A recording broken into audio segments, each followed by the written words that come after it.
Um, I think it was November of 2022, and I was working on a coin. We were trying to pump it, and this dude showed up who was like one of these raiders, and he's like, "Bro, tag me, bro, make me a raider." And so I was like, "All right." And he did a pretty good job. He was actually all over Twitter and stuff. And I was like, "All right, what's your name?" And he's like, "I'm Raid Master," blah blah blah. But he talked like funny. Like there was something weird about the way that he talked. And I couldn't figure it out. I couldn't put my finger on it. And then eventually I found out that, oh, he's Nigerian. So that's why everything he says sounds funny, because he's speaking pidgin, and like technically they speak pidgin and they also speak English. Like they have a way of turning it off, but there's just something about like the sentence structure and the way that they like form ideas that's just so different. And I was like, this is wild. You know what I mean? So I hire him, and eventually the coin died. We kept in touch, but then he turned into like a begging Jeet in my DMs, right? But at the same point in time, he did do a good job. So I was like, I'll keep him around for like the next coin or whatever. So I'm asking him stuff about his life. I got to know him somewhat. And he was pretty cool. He was very hardworking, and that was Mayana. So Mayana is like this like 20-year-old kid in Abuja, Nigeria. And I don't even know how he got into crypto, but he made some money on it and decided that that was going to be, his thing. And there's like they all these kids in Nigeria, like the young guys who are in crypto, they all used to be into like the credit card scams in like the mid 2000s and early 2010s, They used to all be into the credit card scams and the getting grandma to give them the social security number sort of deal.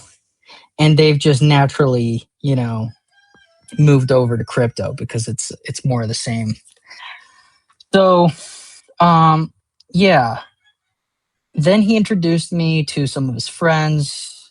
His friends were pretty cool, like Sonny, you see there in one of the messages. And then he introduced me to his brother, and he was really trying to get his brother to start working. And his brother, for some reason, had this profile called Sophia Lawrence, and it was like this like very young black girl. And I'm like, who the hell is this? And it was him LARPing, I guess, as a girl, because he thought he would get more money. But his younger brother was sort of like itching to go, but had no idea how anything worked. So I'd be like, okay, like go raid, and then he would just go on Twitter and like copy paste the same message like 20 times. Like he didn't know that you have to change it up and stuff like that. So whatever. I didn't really have much for him to do, but there was this coin that I was on the team for, and this coin needed a lot of raiders, and the dev had allocated like a certain amount. I think she 1 ETH a day, essentially, for all the different raiders. And now at this point, I had amassed a collection of like 20 of these Nigerian raiders, right? And I'm like, okay, well, point one can only go so far. Like they're not gonna raid for anything less than 0.01 a day. So I had like a competition, and I was like, okay, the top guy gets 0.02, and then the second place guy, whatever. And I think in total there was going to be like 7 winners. And inevitably, I knew that like more than half of them were going to do one tweet and then just kind of fuck off, because that's how it goes. So whatever. I was recruiting, and I meet this kid, and I could tell he was Nigerian because by this point I had already learned a good portion of the dialect. There were very certain tells. Also, importantly, there's only one place in all of Nigeria, and that's Abuja. It's a city. It's the only city with internet, I guess. You never meet anybody from Nigeria who's not from Abuja. It's the capital. So I was like, hey, whatever. I introduced myself, and I start talking to him, and I'm like, hey, you wanna raid and blah blah blah. I'll pay you this much a day. So I don't know what the fuck happened, but he gets like pissed off. he's like acting like I told him to kill himself. And he's like very he was just so disrespectful about it. And when he was introducing himself, he'd sent me like a couple pictures of himself, and I'm like, okay, whatever. He gets really pissed off, and he gets offended that I'm offering him a job. And I thought that was weird. I was like, what the fuck, right? So we start going back and forth, and he just thinks he's hot shit. And he said something like crazy disrespectful, and then he just set a picture of himself. And like when he did that, I was like, oh dude. So I just saved them all. I just like save, forwarded all to my saved messages, because I knew that the other raiders who I was friends with would know him. And I'm like, this fucking kid has pissed me off to the point like I'm gonna hire them and they're gonna beat his ass, right? So next day I go, I'm like, hey, Raid Master, I need you to figure out who this guy is. I spent like a couple days tracking him down. He lived a couple streets away. And it turned out, I guess his story was he was raiding and he got lucky on some coin, and the coin kind of like blew up. So he'd made like 3 grand, and that's considered retiring. You know what I mean? So he'd retired and he was just kind of like flashing it.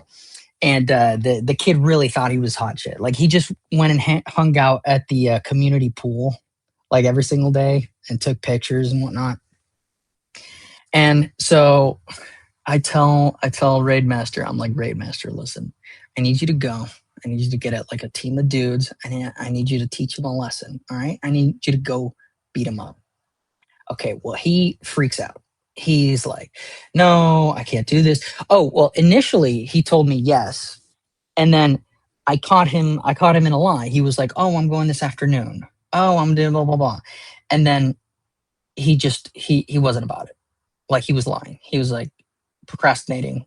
And I was like, all right, that's it, you're fired. So I got his brother, go and beat him up. And so he hires a few of his buddies, and they're like, okay, we're gonna go with masks, we're gonna go do this. And this is the first raid. I call it the raid on Peter bin Laden, right? Kind of like the raid on Osama bin Laden. So they go to Peter's house, and they're like the whole thing worked out like very well. I mean, the kid, I gotta hand it to him. He had kind of like the chops for it. Like he was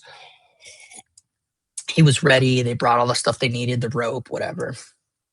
Um, so he beats up Peter. He took a picture of it, but this is where he screws up. So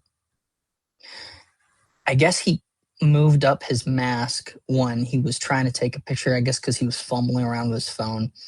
Maybe it was that. Maybe it was his voice. Maybe he said something, or maybe he just has a very obvious physical appearance, and it's such a small town that they all know who each other is. But he got out of there, and I thought it was done for. I thought like the whole thing was settled. You know what I mean? Next thing I know, uh, uh, Raidmaster's younger brother, whose name is Dudu, by the way, like literally Dudu. Next thing I know, Dudu's in the hospital. And I'm like, what the hell happened? So he tells me, and I'm like, I'm pretty pissed off. Now, when Raidmaster finds out, Raidmaster like kind of loses it. And he's like really pissed off that I involved Dudu and all this stuff. And I'm like, hey, Raid, you have to avenge your brother. Like, you're gonna have to go off this dude. That's it. And he's like, no, fuck you. I can't believe you involved him, blah, blah, blah. And I kept trying to push it on him. That's when he went to that little raid chat that he was in. He's like, guys, oh my gosh, he's lost his mind. He's going crazy. But because he thought, I guess, that like if he took this public, that I was going to be like embarrassed or like walk it back or some shit like that. And the dev, she just found it hilarious. She's like, "Oh my god, that's so funny." She's like, "What a what a fucking rat! Like, what a disgusting little rat!" And she should, kick them out. And that was pretty much the end of Raid Master. Of course, we still talked after that, but like I knew he couldn't be trusted. And then I was really worried that this was going to change Dudu, that this was going to like make him regret getting involved. And, because he'd been a pretty good soldier up until that point. But I thought that this might have scared him off. Well, it had the complete opposite effect. It drove him to the point of insanity. And I'm telling you that his brain was on overdrive. He was like night and day. He was planning. He was plotting. He was gonna have his vengeance. Like he was 100% about it. He was like, no, no, no. Like we're gonna um we're gonna kill this kid. And oh yeah, I never told you why, I never told you that why Dudu got beat up. So whatever, he got made, and then that kid Peter came with a bunch of his friends and attacked Dudu when he was alone.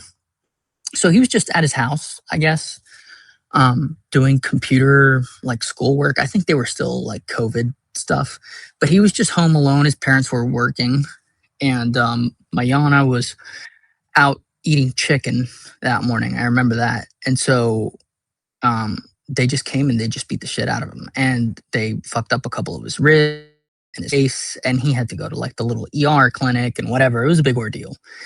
Yeah, so that was their retaliation. And now, Peter, again, he had some pull, but still, it was like more than what was deserved. Because initially, they only beat him up and tied him down or whatever.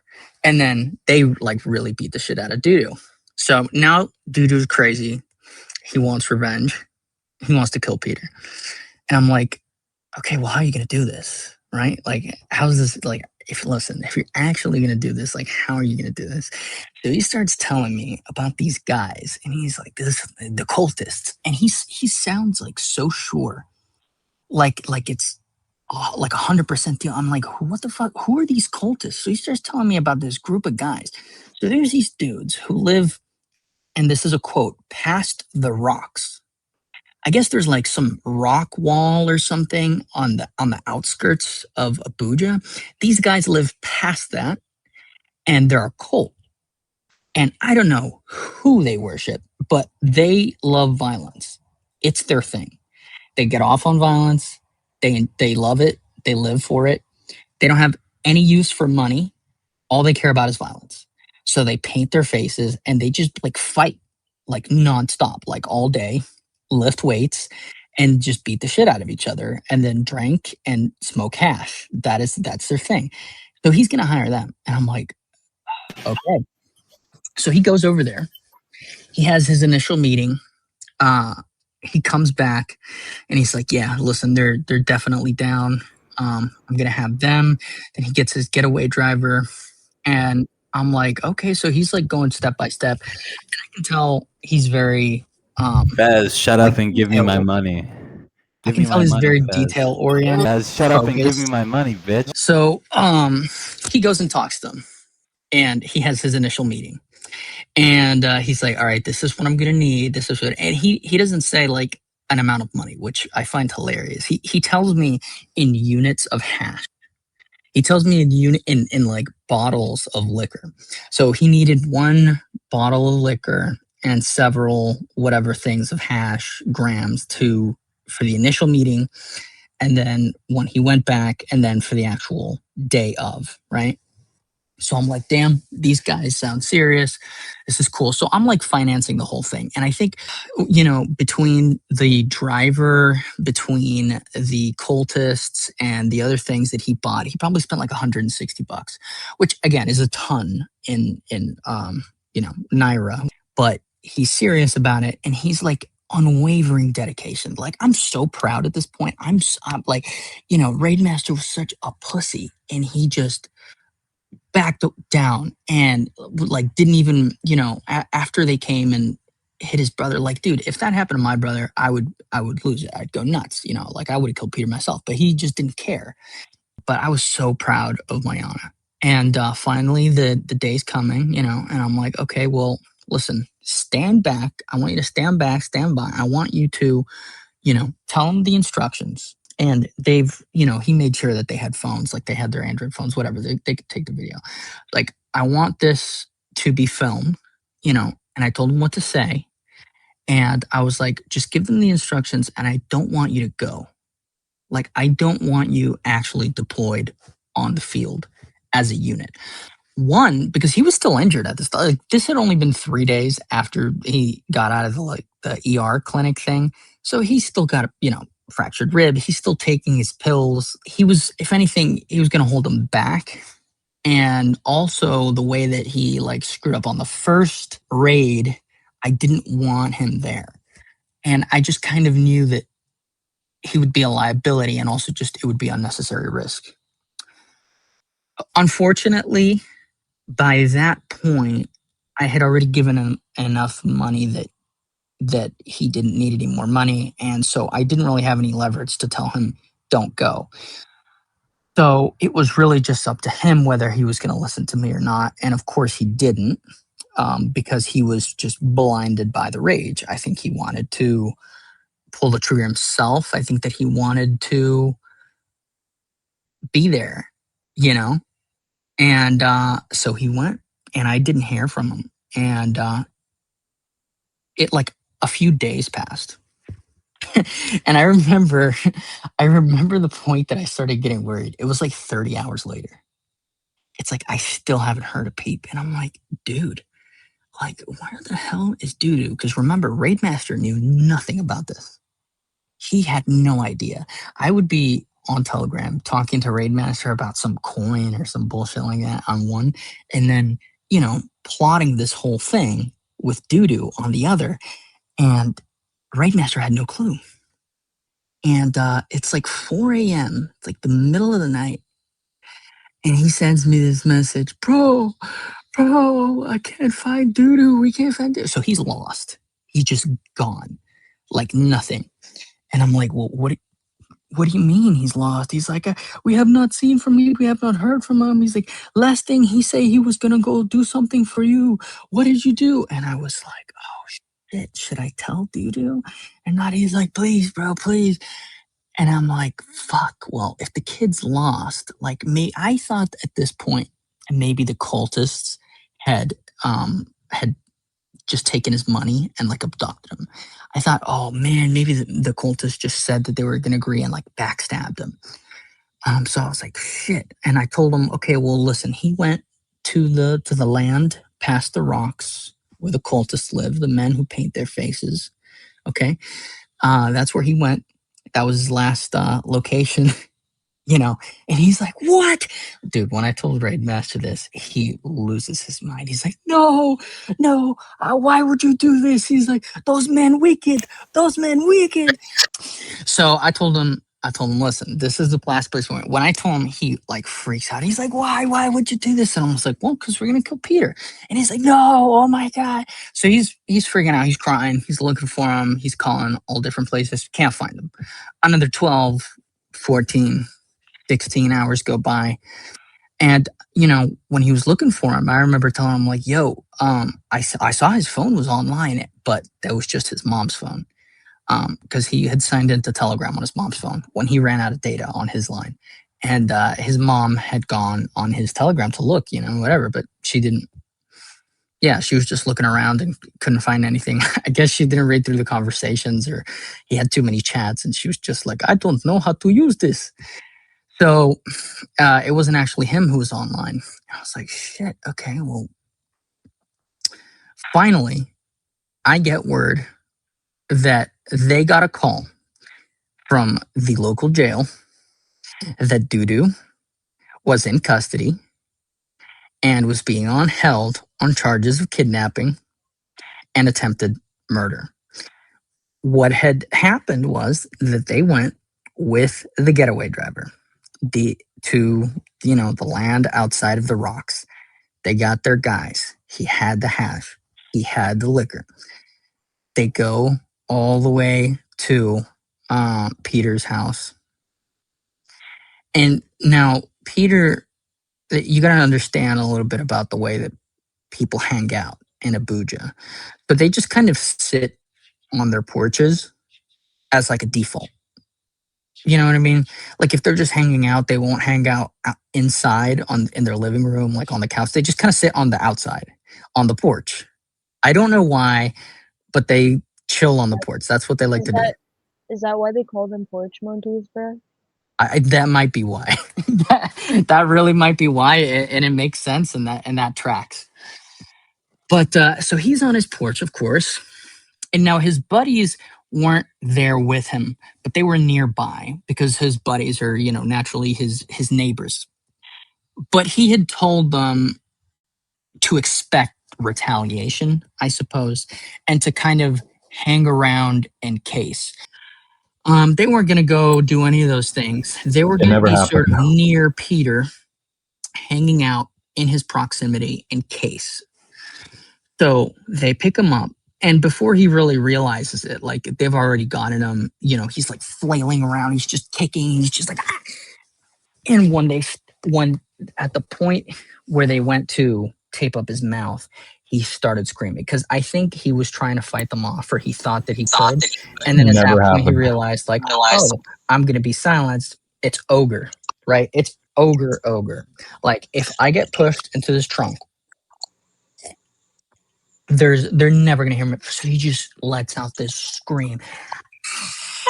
And it was like piercing, super fucking loud. All his buddies start running over. They start trying to free him, but he's already, in the trunk at this point, and they're like getting ready to go. But the cultists, of course, loving violence, they just start going ham. So they start beating the shit out of Peter's friends, which is incredible because, like if you look at Peter, and I'll add some pictures. If you look at Peter, he's like a skinny dude, and all his friends are like very skinny dude. These cultists are like insane. Like these guys are like hulking bodybuilders, right? So, they just start destroying them, like smashing the crap out of them. And I don't know how. Never happened. A cop happens to walk by. He's policing the neighborhood. He's going through, and he sees the commotion, and he starts approaching. Oh, what's going on over there? Whatever. Well, one of the cultists, again, according to the police report, starts going for the rifle in the car. And that's what shit got bad because he's screaming. And now his buddy, who was the other unit, starts coming at him with a gun. And at that point, it's just kind of like over, right? Because he's still screaming in the trunk. The friends are now screaming. Okay. Now people are starting to come out of their house going, oh, what's going on over there? It's like a crowd. And they're all screaming. They're like, oh, what's going on? And he's screaming, he's like, they're trying to kill us. They're trying to kill us. So how do you know this? Dudu and them were like, oh, no, that's not what happened. It's just my gang. It's my gang. So they're trying to play it off like, no, this is just a little bit of a rumble. No, but wait, that's a very There's good a few of us How do you fighting. know that happened? Dude, honestly, if you're LARPing on some shrill shit, dude, I'm gonna get my Guatemalan granny to fucking put some media on you, dude. Dude, I'm not. Listen, Nigerians played him for a fool. Guatemalan fucking. Guys, let him explain how he knows. Let him explain how he knows. This is how fucking 99% of history is documented, bro. Bro, but I believe him, bro. I literally believe him. I believe all. 100% of the guy tied up. He isn't even tied up. They just put a loose wire around him and then put him on the floor. That was for the first raid. The first raid? Can you fucking hear yourself, man? These are Nigerians. That was for the first. Excuse me. That was the first raid on Peter Bin Laden. Bro, this nigga orchestrated more fucking performance art than Charlotte Fang has ever orchestrated, bro. Like, dude, we got Fez orchestrating high level psyops and making Nigerians fucking do the most for some hash, bro. Well, listen, the first time it was to send a lesson. Word was getting around, and dude wanted to prove himself the first time. But after that, at the point where they came to his house, to his home, while he was chilling at the computer and just laid a beating on him, that's where it became personal. Also, on Peter's side, he's like holding up his rep. He's a very narcissistic kid. Like, he just thinks he's the ultimate shit, and he's trying to keep up his rep. He's like, oh, I will not let this stand, blah, blah, blah.